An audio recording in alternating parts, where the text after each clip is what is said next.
जय Hind. India and sustainable development goals के बारे में बातचीत हमने इससे पिछले सेशन में शुरू कर दी थी।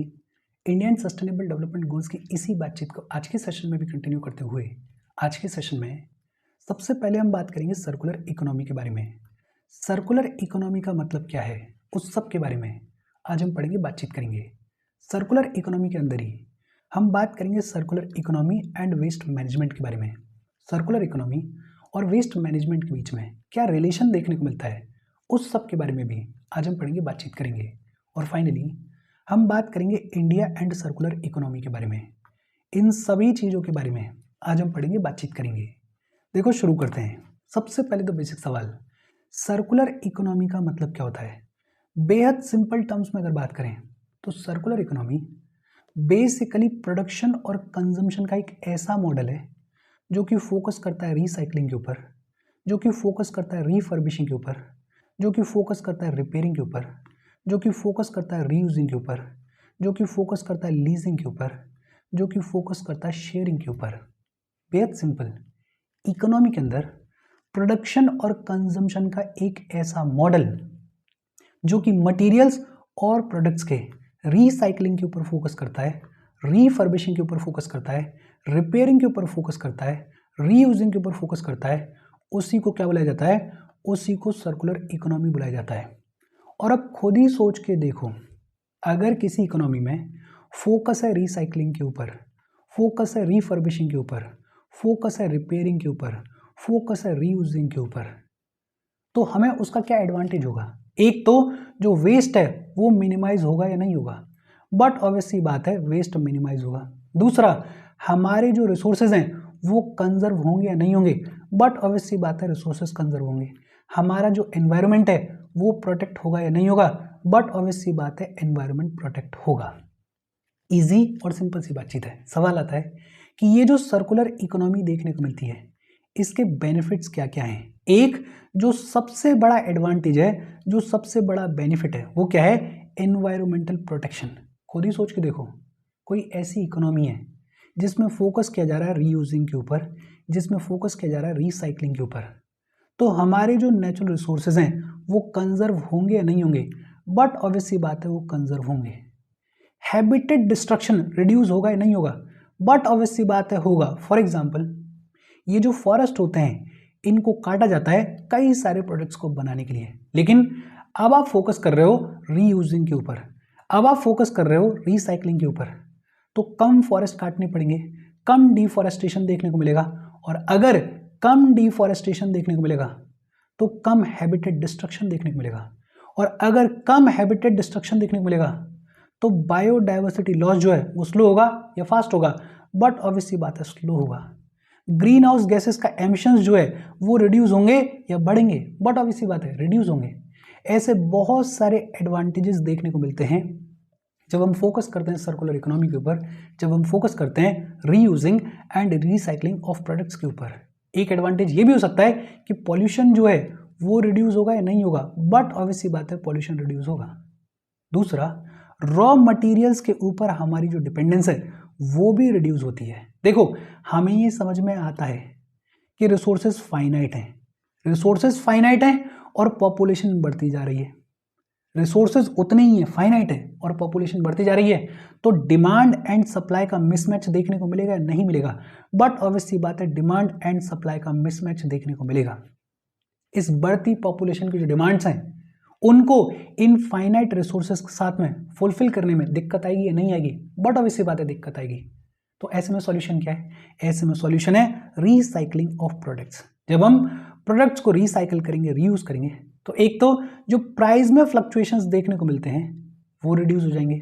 दूसरा, जो सप्लाई शॉर्टेज देखने को मिल सकती है वो रिड्यूस हो जाएगी। तीसरा, हमारी जो डिपेंडेंस है इंपोर्ट्स के ऊपर वो भी रिड्यूस हो जाएगी और हमें अल्टीमेटली फायदा होगा। तीसरा, creating jobs and saving money. जब सर्कुलर इकोनॉमी को पुश मिलता है तो कॉम्पिटिटिवनेस देखने को मिलती है, इनोवेशन देखने को मिलता है, इकोनॉमिक ग्रोथ देखने को मिलती है।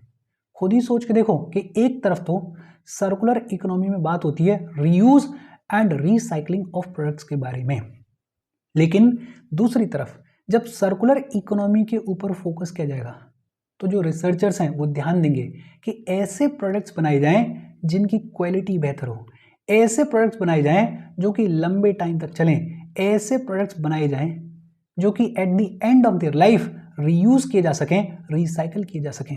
और अगर ऐसा होगा तो इनोवेशन देखने को मिलेगा, कॉम्पिटिटिवनेस देखने को मिलेगी, इकोनॉमिक ग्रोथ देखने को मिलेगी। इजी और सिंपल सी बातचीत है। होपफुली ये जितनी भी बातचीत हमने की आपके दिमाग में रजिस्टर हुई होगी। सर्कुलर इकोनॉमी का मतलब क्या है, अगर वो समझ में आ गया तो बाकी तो बेसिक चीज़ें हैं। आगे बढ़ने से पहले वीडियो पे लाइक के बटन को दबा दो। लाइक दबाना ज़रूरी है बिकॉज यूट्यूब ऐसे ही फंक्शन करता है। जब आप वीडियो पे लाइक के बटन को दबाते हो तो यूट्यूब वीडियो को कंसिडर करता है और थोड़ा सा पुश कर देता है। तो लाइक का बटन दबा दो, शेयर कर दो अपने सोशल मीडिया हैंडल्स पे, व्हाट्सएप वगैरह पे अपने फ्रेंड्स को। जो भी लोग इसमें इंटरेस्टेड है, इससे रिलेटेड पढ़ाई करो, उनको शेयर कर दो। अगर चैनल को सब्सक्राइब नहीं किया है तो फॉर श्योर चैनल को सब्सक्राइब कर लो। और अगर आप केपेबल हो हेल्प करना चाहते हो तो आप हमें हेल्प कर सकते हो by clicking on the join button, या फिर आप कंट्रीब्यूट भी कर सकते हो QR कोड को स्कैन करके। अच्छा, सर्कुलर इकोनॉमी का मतलब क्या होता है? होपफुली आपको समझ में आया होगा। आपको ये भी समझ में आ रहा होगा कि ये जो सर्कुलर इकोनॉमी होती है ये सस्टेनेबल डेवलपमेंट के साथ में अलाइंड है, बिकॉज एनवायरनमेंट प्रोटेक्ट हो रहा है, बिकॉज रॉ मटेरियल्स के ऊपर जो डिपेंडेंस है वो रिड्यूस हो रही है, बिकॉज हम बढ़ती हुई पॉपुलेशन की डिमांड्स को फुलफिल कर पा रहे हैं, बिकॉज नए जॉब्स क्रिएट हो रहे हैं, पैसा सेव हो रहा है। तो ये जो सस्टेनेबल डेवलपमेंट है इसके साथ में अलाइनमेंट में होती है ये सर्कुलर इकोनॉमी। अब सवाल आता है कि सर्कुलर इकोनॉमी और वेस्ट मैनेजमेंट के बीच में क्या रिलेशन देखने को मिलता है। देखो, इंडियन कॉन्टेक्स्ट में अगर बात करें तो खूब सारा म्युनिसिपल सॉलिड वेस्ट देखने को मिलता है। ये जो म्युनिसिपल सॉलिड वेस्ट है इसका जो मैनेजमेंट है वो फोकस करता है 3R प्रिंसिपल्स पे। वो फोकस करता है रिड्यूस, रीयूज और रिसाइकल के ऊपर।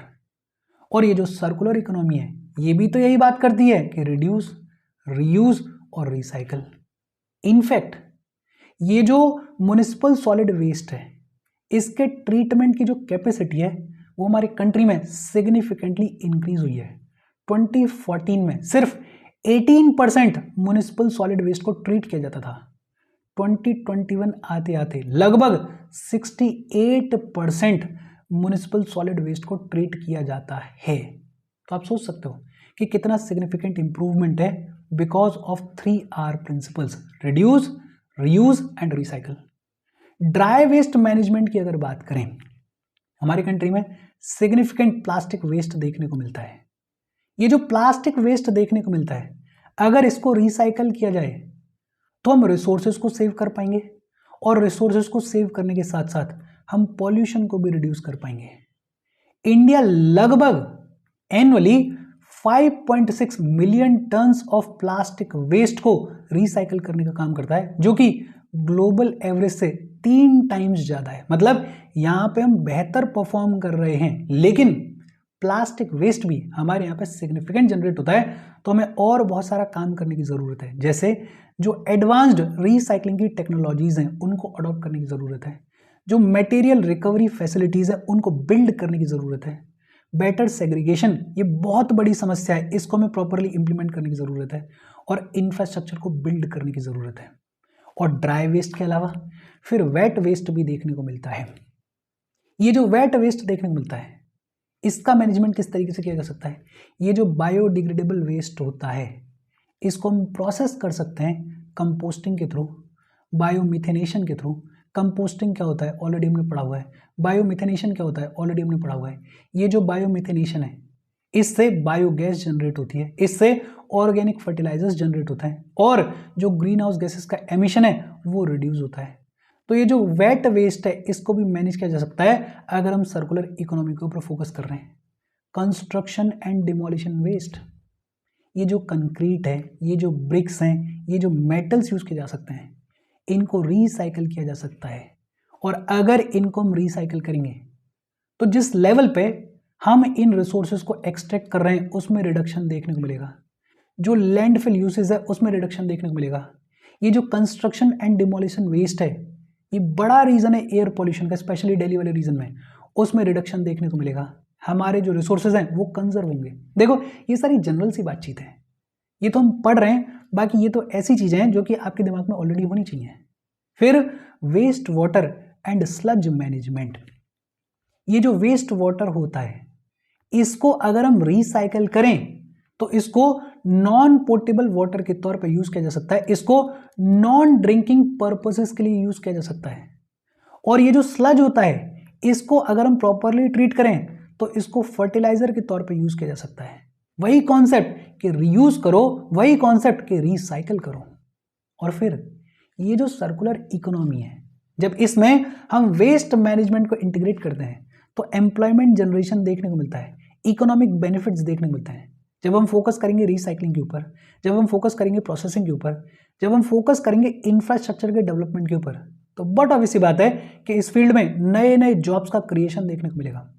और एस्टिमेट क्या कहता है कि लगभग 2050 तक लगभग $624 बिलियन जितना इकोनॉमिक बेनिफिट हमें देखने को मिलेगा। तो ये अपने आप में एक सिग्निफिकेंट स्टेप होगा। हमारी कंट्री में बहुत सारे सॉलिड वेस्ट मैनेजमेंट के रूल्स देखने को मिलते हैं, उन सब के बारे में ऑलरेडी हमने पढ़ा हुआ है। तो ये जो सर्कुलर इकोनॉमी है ये बड़ा सब्सटेंटिव रोल प्ले कर सकती है, ये जो वेस्ट मैनेजमेंट है इसमें। अगर बात करें इंडिया और सर्कुलर इकोनॉमी के बारे में, तो हमारे यहाँ पे जो सर्कुलर इकोनॉमी की अप्रोच है उसको फॉलो किया जाता है through lifestyles for sustainable development life initiative. Life initiative के थ्रू हमारे कंट्री में सर्कुलर इकोनॉमी की अप्रोच को इंप्लीमेंट किया जाता है, एम्ब्रेस किया जाता है। और हम क्लोज्ड लूप सिस्टम को फोकस करते हैं, क्लोज्ड लूप सिस्टम को प्रायोरिटाइज करते हैं। क्लोज्ड लूप सिस्टम जहां पे रिसोर्सेज जो है वो रिन्यूएबल हो, जहां पे प्रोडक्ट्स जो हैं उनकी वैल्यू और उनकी क्वालिटी को एक लंबे टाइम पीरियड तक मेंटेन किया जाए। बेसिकली प्रोडक्ट ऐसा बनाओ जो कि ड्यूरेबल हो और at the end of the life उसे रीयूज किया जा सके, उसे रिसाइकल किया जा सके। और डेटा क्या कहता है कि अगर हम सर्कुलर इकोनॉमी को अडॉप्ट करते हैं तो 2050 तक एनुअली लगभग 40 लाख करोड़ जितना प्रॉफिट हमें देखने को मिलेगा। और जो ग्रीन हाउस गैस एमिशंस हैं वो 44% से रिड्यूस हो जाएंगे। सिग्निफिकेंट फायदा है, लेकिन इंप्लीमेंटेशन में खर्च आता है, इंप्लीमेंटेशन के अपने चैलेंजेस हैं, इसलिए इसको हम सिग्निफिकेंटली स्केल नहीं कर पा रहे हैं, धीरे धीरे इसको इंप्लीमेंट कर रहे हैं। और ये जो सर्कुलर इकोनॉमी है इसमें हमारे जो वेरियस सेक्टर्स हैं वो किस तरीके से कंट्रीब्यूट करते हैं। सोलर सेक्टर की अगर बात करें तो ये जो सोलर पैनल्स देखने को मिलते हैं, अगर इनकी रिसाइकलिंग की जाए तो ये जो रिसाइकल्ड सोलर पैनल्स हैं ये लगभग 20% of the global solar photovoltaic industry की डिमांड को फुलफिल कर सकते हैं बाय 2050।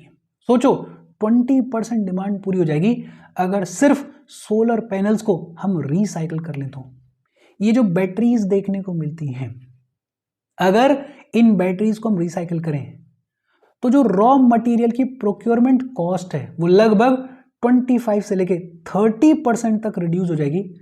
और हमारी जो इंपोर्ट्स के ऊपर डिपेंडेंस है वो लगभग 15 से लेके 20% तक रिड्यूस हो जाएगी। सिर्फ करना क्या है कि ये जो बैटरीज हैं इनको रिसाइकल करना है, इनको रीयूज करना है। स्टील की अगर बात करें, अगर हम स्टील को रिसाइकल करें, रीयूज करें, तो जो ग्रीन हाउस गैस एमिशंस हैं वो लगभग 58% से रिड्यूस हो जाएंगे। जो वाटर कंजम्पशन है स्टील इंडस्ट्री में वो लगभग 40% से रिड्यूस हो जाएगा। वाटर स्ट्रेस की जो प्रॉब्लम है वो सॉल्व हो जाएगी। और जो माइनिंग वेस्ट है वो लगभग 97% पर टन से रिड्यूस हो जाएगा। सोचो कितना सिग्निफिकेंट फायदा हो सकता है। कंस्ट्रक्शन एंड डिमोलिशन वेस्ट की अगर बात करें, ये जो कंस्ट्रक्शन एंड डिमोलिशन वेस्ट है अगर इसको हम रिसाइकल करें और सिर्फ 20 से 25% जितना अगर हम रिसाइकल करें तो ये जो रिसोर्सेज हैं इनको रिकवर करने की और इनको कंजर्व करने की जो जर्नी है वो हमारे लिए बेहद ईजी हो जाएगी, उसका पोटेंशियल बहुत ह्यूजली इंक्रीज हो जाएगा।